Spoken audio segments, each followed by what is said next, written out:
नमस्कार दोस्तों, आपका हार्दिक स्वागत है हमारे यूट्यूब चैनल पे। मैं हूं डॉक्टर अमित वाणी, BHMS होम्योपैथी कंसल्टेंट। तो आज हम बात करने वाले हैं महिलाओं की सबसे महत्वपूर्ण प्राकृतिक प्रक्रिया यानी मेंस्ट्रुअल साइकिल। उसे मासिक धर्म भी कहा जाता है। और आज हम आगे जानेंगे इसमें क्या बदलाव होते हैं और कौन कौन सी असमानताएँ देखने को मिलती है। तो चलिए शुरू करते हैं। मासिक और उनसे जुड़ी समस्याएँ। पहला है मासिक चक्र, उसके लक्षण क्या होते हैं। मासिक से जुड़े अन्य रोग और घरेलू उपचार, आयुर्वेदिक उपचार और होम्योपैथिक उपचार से बात करेंगे। तो आगे बढ़ते हैं। तो पहला है मासिक चक्र क्या होता है। महिला के शरीर में हर महीने एक चक्र चलता है जो शरीर को गर्भधारण के लिए तैयार करता है। ऐसे ही मेंस्ट्रुअल साइकिल या मासिक धर्म कहा जाता है। यह समानता 28 दिनों का होता है, लेकिन 21 से 35 दिन के बीच का चक्र भी सामान्य माना जाता है। मासिक चक्र के 4 चरण होते हैं, यानी मेंस्ट्रुअल फेज के मुख्य 4 चरण होते हैं। पहला है मेंस्ट्रुअल साइकिल, दूसरा है फॉलिकुलर फेज, तीसरा है ओव्यूलेशन और चौथा है ल्यूटियल फेज। तो चलिए शुरू करते हैं। तो पहला है मेंस्ट्रुअल फेज। इस समय गर्भाशय की अंदरूनी परत टूटकर रक्त के रूप में बाहर निकलती है। इसी को मासिक धर्म या पीरियड कहा जाता है। सामान्य रक्तस्राव 3 से 5 दिन तक रहता है। इसके बाद दूसरा चरण शुरू होता है जो 6 से 14 दिन तक रहता है। इसमें यूटेराइन लाइनिंग शेडिंग होता है, जहाँ पर जो गर्भधारण की प्रक्रिया होती है वो टूटकर बिखर जाती है और रक्त के रूप में निकलता है। दूसरा है फॉलिकुलर फेज। इस चरण में FSH हार्मोन अंडाशय के एक अंडाणु को विकसित करता है। इसके कारण वह बढ़ता है और गर्भाशय की परत फिर से मोटी होने लगती है। यह चरण 6 से 14 दिन तक चलता है।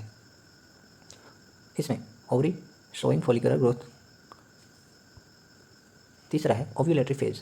LH हार्मोन में अचानक वृद्धि होती है और अंडोत्सर्जन होता है, यानी अंडाणु अंडाशय से बाहर निकलता है और यह गर्भधारण गर्भाशय की सबसे संभावित अवधि होती है। इसमें eggs being release from ovary. इसमें अंडाशय से अंडाणु निकलते हैं, जिसको ओव्यूलेटरी फेज कहा जाता है। और लास्ट है ल्यूटियल फेज। अब टूटे हुए अंडकोश से कॉर्पस ल्यूटियम बनता है जो प्रोजेस्टेरॉन हार्मोन छोड़ता है। यह गर्भाशय की परत को गर्भधारण के लिए तैयार करता है। अगर शुक्राणु और अंडाकोश नहीं मिले तो कॉर्पस ल्यूटियम नष्ट हो जाता है और नया चक्र शुरू होता है, जिसको हम ल्यूटियल फेज कहते हैं। Corpus luteum forming and shrinking. अब हम बात करते हैं hormonal changes during 28 day cycle. इसी ग्राफ में हम बात करेंगे। तो पहला है ईस्ट्रोजन। ईस्ट्रोजन फॉलिकुलर फेज में सबसे ज़्यादा होता है।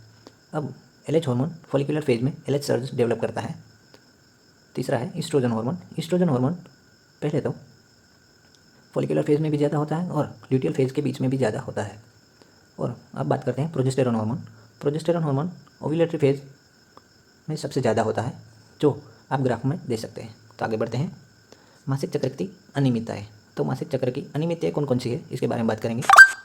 पहला है amenorrhoea, dysmenorrhoea, menorrhagia, metrorrhagia, oligomenorrhoea, polymenorrhoea and hypomenorrhoea और PMS यानी प्रीमेंस्ट्रुअल साइकिल सिंड्रोम। पहला है एमेनोरिया। तो एमेनोरिया क्या होता है। मासिक ना आना। अगर 16 साल तक पीरियड ना आए या पहले आते थे और 3 महीने से बंद हो तो एमेनोरिया या मासिक धर्म ना आना, इसे एमेनोरिया कहा जाता है। तो ये प्राइमरी एमेनोरिया में इंक्लूड होता है। प्राइमरी एमेनोरिया 16 साल की उम्र तक मासिक नहीं आते तो यह प्राइमरी एमेनोरिया है। और सेकेंडरी क्या है। तो सेकेंडरी में पहले मासिक आते थे और बाद में नहीं आते हैं, तो इसको हम सेकेंडरी एमेनोरिया में गिन सकते हैं। तो उसमें कारण कौन कौन से हैं। तो कि प्रेगनेंसी हो सकती है, PCOS, थायराइड, स्ट्रेस और ओबेसिटी हो सकती है। तो हम बात करते हैं डिसमेनोरिया के बारे में। तो कि डिसमेनोरिया क्या होता है। तो कि मासिक के दौरान पेट में और कमर में दर्द रहना इसके सामान्य लक्षण हैं जो मुख्य रूप से मासिक के समय होते हैं। इसको हम प्राइमरी डिसमेनोरिया या प्राकृतिक डिसमेनोरिया कहते हैं। अगर कोई पैथोलॉजी हो जिसके कारण ज़्यादा दर्द रहते हो तो इसमें एंडोमेट्रियोसिस या यूटेराइन फाइब्रोइड हो सकते हैं, जिसे हम सेकेंडरी डिसमेनोरिया कहते हैं। जो प्राइमरी डिसमेनोरिया होता है वो नेचुरल होता है, उसमें दर्द हो तो उसे कोई पैथोलॉजी डेवलप नहीं होगी। अगर सेकेंडरी हो तो उसमें पैथोलॉजी डेवलप हो सकती है। अब तीसरा है मेनोरेजिया। जब 7 दिन से ज़्यादा या बहुत अधिक रक्त हो तो उसे मेनोरेजिया यानी अधिकतम रक्तस्राव कहा जाता है। इसके मुख्य कारण गर्भाशय में गांठ, हार्मोन संतुलित या एंडोमेट्रियोसिस समस्या हो सकता है। तो अब हम बात करेंगे मेट्रोरेजिया के बारे में। तो कि मेट्रोरेजिया क्या है। मेट्रोरेजिया यानी अनियमित और बीच में रक्तस्राव अगर ऐसा हो तो मेट्रोरेजिया कहा जाता है। इसमें कारण कौन कौन से हो सकते हैं। तो कि गर्भ की ग्रीवा की बीमारियां, गर्भनिरोधक गोली की साइड इफेक्ट हो सकते हैं और इसमें इरेग्युलर पीरियड आ सकते हैं, जिसको हम मेट्रोरेजिया कहते हैं। ओलिगोमेनोरिया। तो कि ओलिगोमेनोरिया क्या है। लंबे अंतराल पर पीरियड आना, जिनको हम ओलिगोमेनोरिया कहते हैं।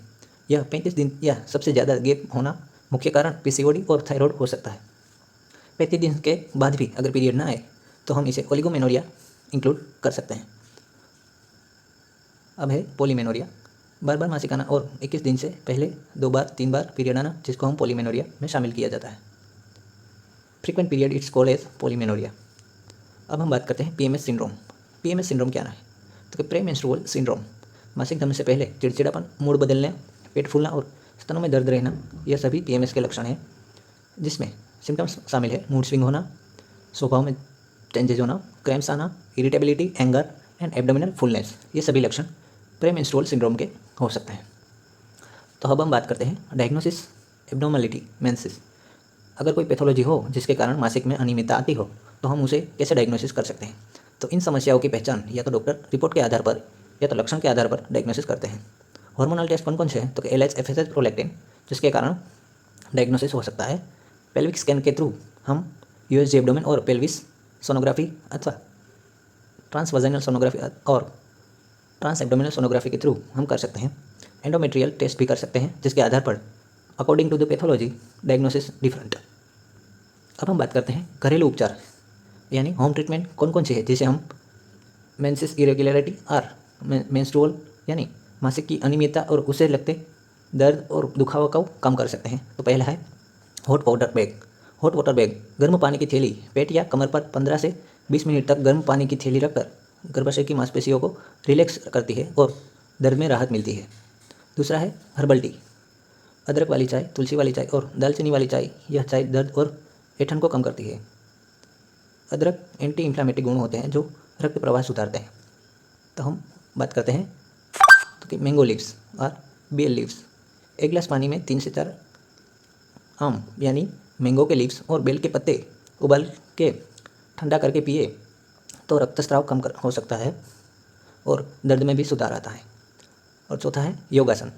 योगासन में आप देख सकते हैं कि पहला है सप्तबंध कोण आसन और दूसरा है सेतुबंध आसन और तीसरा है बालासन, जिसके कारण मासिक अनियमितता और मसल टोन बढ़ता है, जिनसे मांसपेशियाँ मजबूत होती है और दुखावा और दर्द कम रहता है और रक्त प्रवाह को संतुलित करता है। अब हम बात करते हैं पांचवा यानी जेगरी और सीसम सीड, गुड़ और तिल के बारे में। तो आधा चम्मच तिल को गुड़ के टुकड़े के साथ रोजाना खाने से हार्मोनल संतुलन बेहतर होता है और पीरियड्स नियमित होने में मदद मिलती है।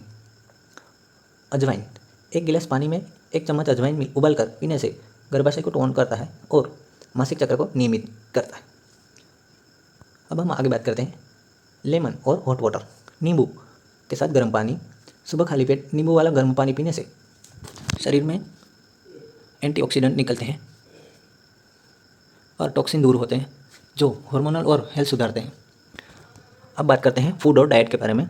आहार में क्या सुधार करना चाहिए जिनसे मासिक दर्द और इरेगुलरिटी कम हो, जिसमें लो फैटी फूड, चर्बी वाला खाना कम खाना चाहिए, हाई ग्रीनी लीफी वेजिटेबल, नीले शाकभाजी खाने चाहिए, ग्रीन पत्ते वाले शाकभाजी खाओ जिसमें आयरन, विटामिन B12, मैग्नीशियम और ओमेगा 3 फैटी एसिड जैसे गुण होता है।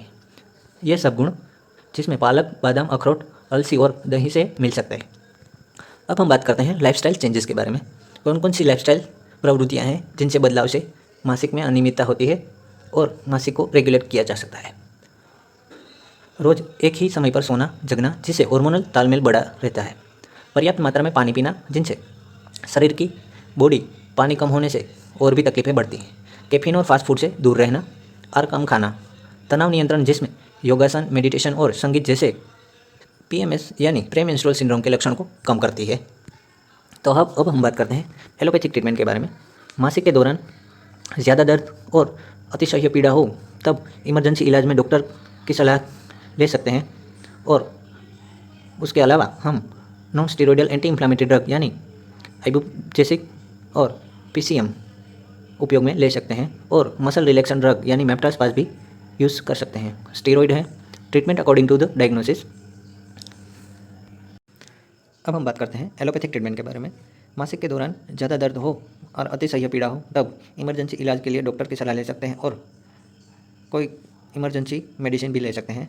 और इसी इमरजेंसी मेडिसिन में आता है non steroidal anti inflammatory drug, जिसमें आइबुप्रोफेन, PCM और मेप्टास्पाज आते हैं। ये सब मसल रिलैक्सेशन और इंफ्लामेटरी रिलीजिंग ड्रग होते हैं और इसमें हम स्टेरॉयड और भी यूज़ कर सकते हैं।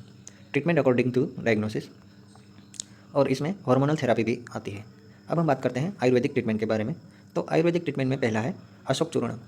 अशोक चूर्ण में अधिकतम रक्तस्राव और अनियमित मासिक धर्म में सहायता मिलती है, जिसका सेवन मुख्य रूप से कर सकते हैं। लोधारस्व। लोधारस्व हार्मोन संतुलन में मदद करता है।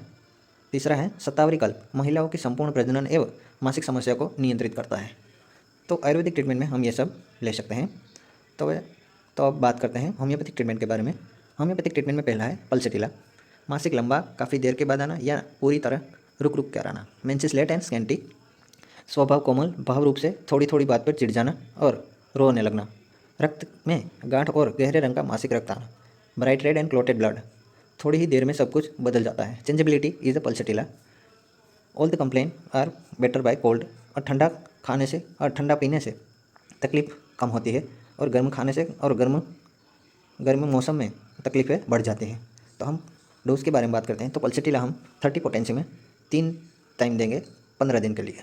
तो हम दूसरी दवाई के बारे में बात करते हैं। दूसरी दवाई है सेपिया। मासिक रुक रुक कर आना और अनियमित रहना। पेट में भारीपन या नीचे की ओर दबान जैसा महसूस होना। मुंह में कड़वापन होना। चिड़चिड़ापन, सबसे दूर रहने की इच्छा। All the symptom are complain which aggravation by standing long position which is amelioration by exercise or pressure. Chilly patient हो, aversion to husband or intercourse. अब हम डोज के बारे में बात करते हैं। तो सेपिया 200 पोटेंसी में हम दिन में 2 बार दे सकते हैं 15 दिन के लिए। तो हम तीसरी दवाई के बारे में बात करते हैं। तीसरी दवाई है नेट्रम्यूर। मासिक देर से आना और कम मात्रा में आना, यानी लेट और स्कैंटी मेंसेस। स्वभाव गंभीर, अकेले रहना पसंद करता है। चेहरे पर पीलापन या सूजन आना। दुख या मानसिक पीड़ा के बाद मासिक की अनियमितता होना। यह दवाई हम सोच सकते हैं। Natrum mur hot patient, thirsty, right sided remedy, salt desire. अब हम डोज के बारे में बात करते हैं। नेट्रम्यूर 200 पोटेंसी में तीन बार देंगे 15 दिन के लिए। अब हम बात करते हैं चौथी दवा ग्रेफाइटिस के बारे में। बहुत मोटी या भारी शरीर वाली महिलाएं जिसका वजन सबसे ज़्यादा हो, जिसमें त्वचा सूखी और कब्ज़ की प्रकृति रहती हो, मासिक देर से और बहुत कम आता हो, spotting late scanty menses, chilly patient हो, जिसके हम ग्रेफाइटिस सोच सकते हैं। अब हम डोज के बारे में बात करते हैं। ग्रेफाइटिस 200 पोटेंसी में दिन में 2 बार देंगे 15 दिन के लिए। तो अब हम बात करते हैं पांचवी दवा लेकेसिस के बारे में। मासिक जल्दी, ज़्यादा और लंबे समय तक आता है। रक्त गहरा लाल, बदबूदार और गर्म होता है। रजोनिवृत्ति यानी मेनोपोजल एज के सबसे बहुत लक्षण इसे मेल खाते हैं। और कोई भी महिला जो मेनोपोजल एज से गुजर रही है, जिसमें लेकेसिस महत्वपूर्ण उपयोगी होती है। Hot patient, thirsty. डोज के बारे में बात करते हैं। लेकेसिस 30 पोटेंसी में दिन में 3 बार देंगे 15 दिन के लिए। तो अब हम बात करते हैं, अगर डिस्मेनोरिया यानी अतिशय दुखावा और पेन और दर्द हो, तो उसमें हम मैकफोस 200 पोटेंसी में दिन में 3 बार दे सकते हैं। और दूसरी दवाई है सिमिसिफुगा, कोलोसिन, कल्किरेकार, वाइबनम ओपिलस और जेंसाइलम। ये दवाई भी हम सोच सकते हैं अकॉर्डिंग टू द कॉन्स्टिट्यूशन। दवा का चयन लक्षण, मानसिक स्थिति, शरीर की प्रकृति के अनुसार होता है। सेल्फ मेडिकेशन से बचें और हमेशा योग्य होम्योपैथिक चिकित्सा की सलाह लें। होम्योपैथी हार्मोनल संतुलन और शरीर की प्राकृतिक प्रक्रिया को पुनः सामान्य करती है। कोई भी दवाई ऐसे ही ना लें और जानकार चिकित्सक को दिखाने के बाद ही लें। Thank you.